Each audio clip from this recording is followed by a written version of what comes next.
Hello नमस्कार दोस्तों। तो आज मैं फिर से एक नया वीडियो लेके आया हूँ आपके सामने।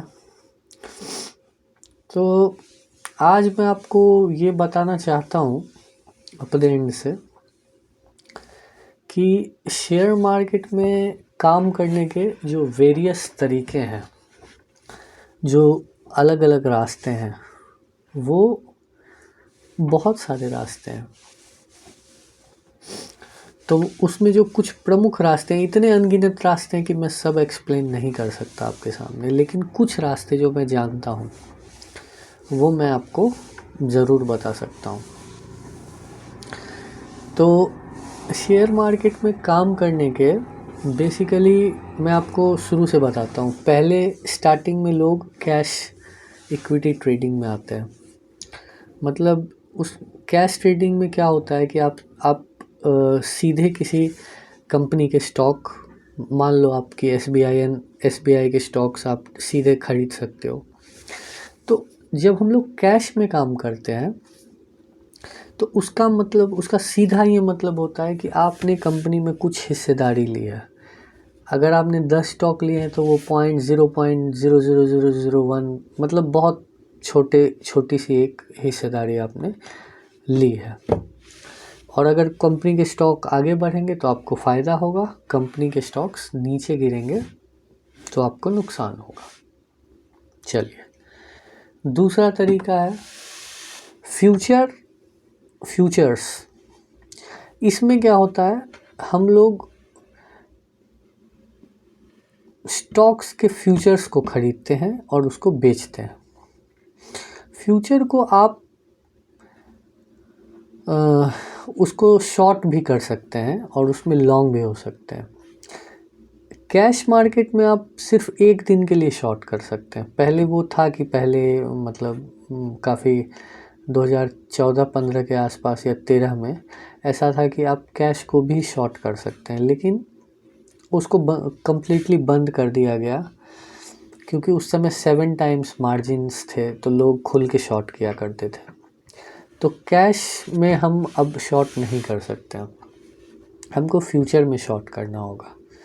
एक फ्यूचर में भी आप काम कर सकते हैं, लेकिन फ्यूचर में काम करना बहुत ज़्यादा खतरनाक माना जाता है। क्यों? क्योंकि फ्यूचर में आपको लॉट्स में काम करना पड़ता है। आप एक दो स्टॉक्स में नहीं काम कर सकते, आपको हमेशा लॉट में काम करना होगा। कुछ हमारे शेयर मार्केट में मानो 5000 स्टॉक लिस्टेड हैं, तो उसमें कुछ 100-150 स्टॉक्स ऐसे हैं जो फ्यूचर के लिए भी लिस्टेड हैं। जैसे आप निफ्टी का फ्यूचर में आप काम कर सकते हैं, और कुछ स्टॉक्स भी हैं जिसके फ्यूचर को आप खरीद सकते हैं, बेच सकते हैं, और वो एक कॉन्ट्रैक्ट होता है।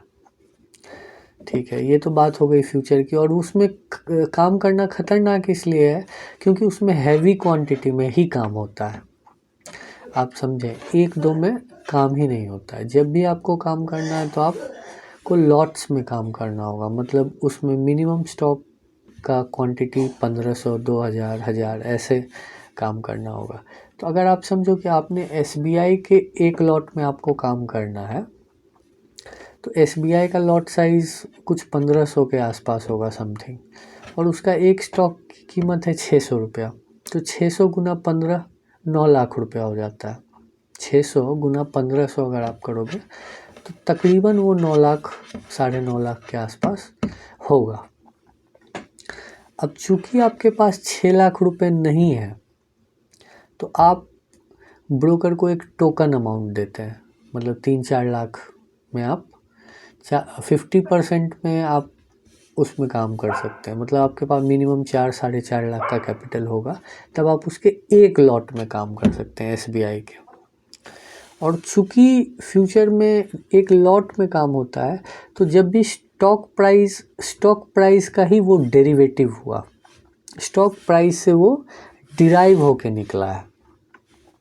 तो जब भी हमारा एसबीआई 2 रुपया आगे जाएगा, मान लो कि 600 का स्टॉक है और वो 602 रुपया होता है, तो उसका फ्यूचर भी 2 रुपया आगे होगा, 2 रुपया आगे जाएगा, तो वो भी फ्यूचर भी 600 का 602 होगा। अब 600 का जब वो 602 होगा तो आपको 2 रुपीज़ पे मान लो 2 रुपीज़ बढ़ा तो 1500 का लॉट है, तो 1 रुपया पे 1500 रुपया आपको प्रॉफिट है। अगर स्टॉक 1 रुपया का मूवमेंट करता है तो आपको 1500 का फ़ायदा है। 2 रुपया मूवमेंट करता है आपको 3000 का फ़ायदा है। 3 रुपया मूवमेंट करता है आपको 4500 का फ़ायदा है, अगर 1500 का लॉट साइज़ है तो। अच्छा अब इसमें दिक्कत क्या है? दिक्कत इसमें ये है कि जब वो नीचे जाएगा तो भी आपको सेम, जिस तरह से आपका फ़ायदा रॉकेट की तरह ऊपर जाएगा, आपको नुकसान भी रॉकेट की तरह होगा। तो इसलिए फ्यूचर जो है वो थोड़ा रिस्की हो जाता है, और चूँकि उसमें मार्जिन मनी भी ज़्यादा लगती है तो उसको थोड़ा सा रिस्की माना जाता है। चलिए दूसरी बात करते हैं अब। एक और सेगमेंट है इसमें, ऑप्शंस। ऑप्शन का मतलब क्या हुआ वो मैं आपको डिटेल से कभी अन्य अपने वीडियो में बताऊंगा। ऑप्शन एक बहुत ही सब्जेक्टिव इंस्ट्रूमेंट है, जो कि सेलर और बायर के बीच में एक कॉन्ट्रैक्ट के रूप में काम करता है, और उसको हम लोग बेचते खरीदते नहीं हैं, हम लोग एक प्रीमियम देते हैं। हम लोग उसमें ये बोलते हैं कि अगर स्टॉक का प्राइस इतना गया तो हम उसके लिए इतना प्रीमियम देते हैं। वो मैं आपको जड़ से समझाऊंगा एक दिन अलग कभी दूसरे वीडियो में। ऑप्शन काफ़ी सब्जेक्टिव है तो इसलिए उसको छोटे वीडियो में समझा पाना इतना सरल नहीं है। तो अभी के लिए उसको, ऑप्शंस को हम लोग एक साइड में रखते हैं। फ़िलहाल आज मैं आपको एक छोटा सा वीडियो शेयर करूंगा कि किस तरह से मैं आपको ग्लिम्प्स देना चाहता हूं कि किस तरह से हम निफ्टी में या किसी भी स्टॉक में टेक्निकल एनालिसिस करेंगे सपोर्ट और रेसिस्टेंट के, सपोर्ट और रेसिस्टेंट्स को देख के। तो चलिए स्क्रीन पे चलते हैं। ये निफ्टी का चार्ट है। अब आप इसमें ये देखेंगे कि निफ्टी का जो लाइफ टाइम हाई है वो गया है 21,835, और 21,835 से अभी ये जो लास्ट कैंडल 8 जनवरी का बना है ये एक बड़ा कैंडल बना है। तो इसका नीचे का जो लेवल है वो है 21,127। 21,127 अगर इसने ब्रेक कर दिया तो फिर दूसरा लेवल है 20,689, मतलब 500 पॉइंट का आपको रैली मिलेगा। लेकिन अभी करेक्शन मोड में है निफ्टी, तो ये नीचे 21,127 से तक आ सकता है। और अगर निफ्टी ऊपर जाता है तो ऊपर इसका जो साइज़ है वो 21,834 तक लिमिटेड है, लेकिन अगर ये तोड़ देता है तो फिर इसमें एक दमदार रैली आएगी। तो स्क्रीन पे आपने देखा कि किस तरह से हम लोग मतलब एक मतलब एनालिसिस करते हैं। बेसिक एनालिसिस इसी तरह से किया जाता है टेक्निकल। सपोर्ट और रेसिस्टेंस ही आपकी दुनिया है, और आप अगर किसी होली ग्रेल की आशा में हैं तो उसको आप भूल जाइए, यही रास्ता है। और इसी में आपको अपनी साइकोलॉजी को स्ट्रॉन्ग करके, स्टिक करके, आपको अपने कंसंट्रेशन से, अपने फोकस से, ट्रेडिंग का मतलब ही हुआ कम में खरीदना, ज़्यादा में बेचना, ज़्यादा में बेचना, कम में खरीदना। ये कंसेप्ट आपको क्लियर रखना है बस।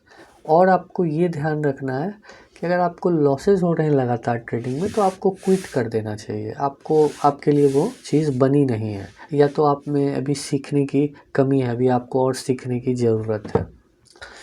तो ये सारी बातें आप ध्यान में रखिए, और धीरे धीरे धीरे धीरे धीरे मैं आपको कल, हो सकता है मैं आपको निफ्टी क्या चीज़ है मैं उसके बारे में बताऊं। फिर मैं आने वाले दिनों में आपको ये बताऊंगा कि म्यूचुअल फ़ंड क्या होता है, और कौन से म्यूचुअल फ़ंड अच्छे होते हैं, किस में बेहतर मुनाफा हो सकता है आपको, कौन से म्यूचुअल फ़ंड लॉन्ग टर्म के लिए अच्छे हैं, कितने तरह के म्यूचुअल फ़ंड होते हैं। क्योंकि मैं एक AMFI registered mutual fund distributor भी हूँ, तो मैं आपको उसके बारे में भी बहुत अच्छे से बता सकता हूँ। तो आज के वीडियो में बस इतना ही। मिलते हैं नेक्स्ट वीडियो में। धन्यवाद।